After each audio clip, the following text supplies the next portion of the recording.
Hello dear students, welcome to Rice Smart Hindi. तो आप सभी का स्वागत है Rice Smart Hindi YouTube channel पर। तो प्यारे बच्चों, हार तो वो सबक है जो और बेहतर होने का मौका देती है। तो इसी तरह से अगर आप जीवन में कभी हार महसूस करें तो आप डरे नहीं, बल्कि आप ये सबक लें कि आप इस हार से और ज़्यादा बेहतर कर सकते हैं अपनी लाइफ में। तो हार से हार नहीं है, हार के पार अपने आप को बेहतर बना के जाना है। तो आज की क्लास में मैं आपको पढ़ाने जा रही हूँ आपका एक floating national park of India, Bharat का तैरता हुआ राष्ट्रीय उद्यान। क्या आप सोच सकते हैं कि भारत में भी तैरते हुए राष्ट्रीय उद्यान है, नेशनल पार्क है। आप जानती हैं नेशनल पार्क या राष्ट्रीय उद्यान में हम क्या करते हैं, जीव जंतुओं को बचा कर रखते हैं, ठीक है ना। उनके संरक्षण के लिए हम वो एक स्थान निर्धारित कर देते हैं। तो एक भारत का ऐसा राष्ट्रीय उद्यान जो वेरी इंपॉर्टेंट है, आपके एग्जाम में जरूर पूछा जाएगा, जितने भी आने वाले एग्जाम्स है, वो है आपका केबुल लामजाओ। कौन सा आइलैंड? केबुल लामजाओ, ये राष्ट्रीय उद्यान है।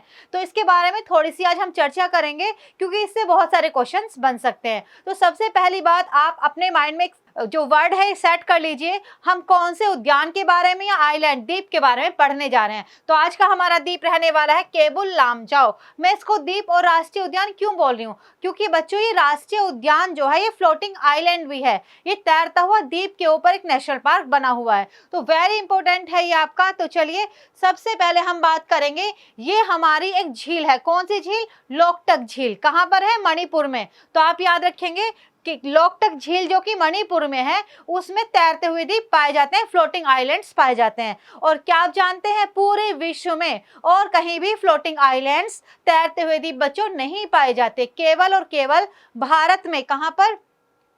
भारत में जो ये आपका मणिपुर है, ठीक है। ये हिस्सा कौन सा है आपका? मणिपुर। नॉर्थ ईस्ट इंडिया में ये आपका पार्ट है मणिपुर, ठीक है। मणिपुर की कौन सी झील है? लोकटक झील। इस लोकटक झील में मणिपुर की तैरते हुए बहुत सारे द्वीप पाए जाते हैं, ठीक है। बिल्कुल उनका जो वो है, जो मिट्टी है, चट्टाने हैं, वो समुद्र के तल से नहीं लगी हुई है, बल्कि हिलती है। आप कभी जाएंगे तो आप उस पर अगर पैर रखेंगे तो वो हिलता हुआ आपको मिलेगा। बहुत ज्यादा नाव की तरह नहीं तैर रहे हैं, पर हाँ बिल्कुल वो स्थिर भी नहीं है। तो पहला क्वेश्चन, केबुल लामजाओ क्या है? तो एक तैरता हुआ द्वीप है, ठीक है। इस तैरते हुए द्वीप पर हमने इसको नेशनल पार्क, राष्ट्रीय उद्यान भी बना दिया। तो अगर आपसे क्वेश्चन आए भारत का तैरता हुआ द्वीप बताइए या तैरता हुआ राष्ट्रीय उद्यान बताइए, तो दोनों का आंसर होता है आपका केबुल लामजाओ। नेक्स्ट क्वेश्चन, कहां पर है? मणिपुर राज्य में, ठीक है। फिर नेक्स्ट क्वेश्चन आपकी किस झील के बीच में है? तो ये लोकटक झील के बीच में है, ठीक है स्टूडेंट्स। ये किसका बना हुआ है? ज्योग्राफर्स इसमें रिसर्च कर रहे हैं, तो पूरी तरह से अभी आंसर उसका नहीं मिला है कि किसका बना हुआ है और क्यों तैर रहा है। फिर भी कुछ ज्योग्राफर्स ने जब उसकी रिसर्च की तो पता चला वो किस किस से बना हुआ है। ये बहुत सारे जैविक कचरे से, जो बायोमास है उससे बना हुआ है। और किससे? जो उसकी फुमडीज, कोई पेड़ होता है उसकी पत्तियों को तो हम बोलते हैं फुमडीज। तो पेड़ पौधों की सड़ी गली पत्तियां, कचरा जब वो इकट्ठा हुआ तो उस झील में वो उससे वो बने हुए हैं। आपने देखा होगा, ये है आपका आइलैंड्स, ठीक है ना। कौन कौन से आइलैंड्स हैं ये आपके? ये आपका देखिए झील है, इस झील के बीच में तैरता हुआ द्वीप है। यहाँ पर बसापत भी है, आप देखिए मानव बसाव भी यहाँ पर हुआ है, और यहाँ पर नेशनल पार्क भी बना दिया इसको, और स्कूल भी खोले जाने लगे हैं यहाँ पर। जो मानव है वो लगातार प्रगतिशील है, लगातार विकास की ओर है। हमने तो पर्वतों को नहीं छोड़ा, पठारों को नहीं छोड़ा, तो झील के बीच में तो जो तैरता हुआ राष्ट्रीय उद्यान या राष्ट्रीय पार्क है उसको भी हमने क्या कर दिया, उस पर भी मानव बसाव धीरे धीरे शुरू हो चुका है। लेकिन ये गलत है, प्रकृति के साथ छेड़छाड़ करने से हम बहुत ज्यादा रिस्क वाली सिचुएशन में भी आ सकते हैं।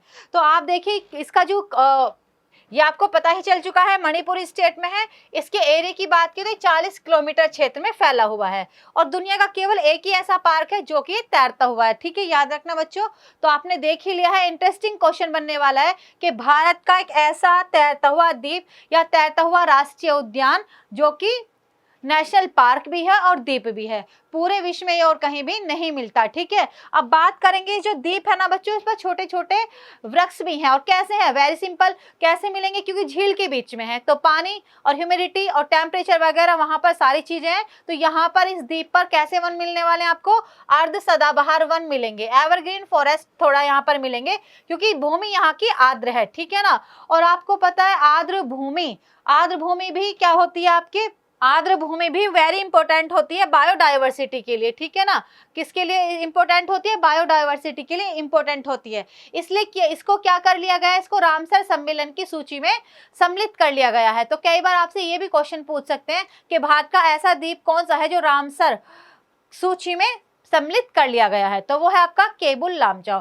रामसर के बारे में आपको पढ़वाऊंगी मैं पूरा, रामसर सूची क्या है, रामसर सम्मेलन क्या है, उसमें कौन कौन से भारत के जितने भी एरिया हैं, स्थान है, किस किस को रामसर सूची में मिला लिया गया है, ये सारी चीज़ें आपको मैं पढ़ाऊंगी नेक्स्ट क्लास में। तो वेरी इंपॉर्टेंट रहने वाली है चीज़ें, छोटी छोटी चीज़ें, छोटे छोटे क्वेश्चन जो इंपॉर्टेंट है और आपको इजीली याद भी हो जाएंगे। तो ये थी आपकी आज की क्लास। बने रहिए राइस स्मार्ट हिंदी के साथ। आपको अपना लक्ष्य प्राप्त करना है, कम समय में अच्छी और क्वालिटी एजुकेशन आपको पढ़नी है राइस स्मार्ट हिंदी के साथ। तो good luck, best of luck for your bright future. Thank you dear students.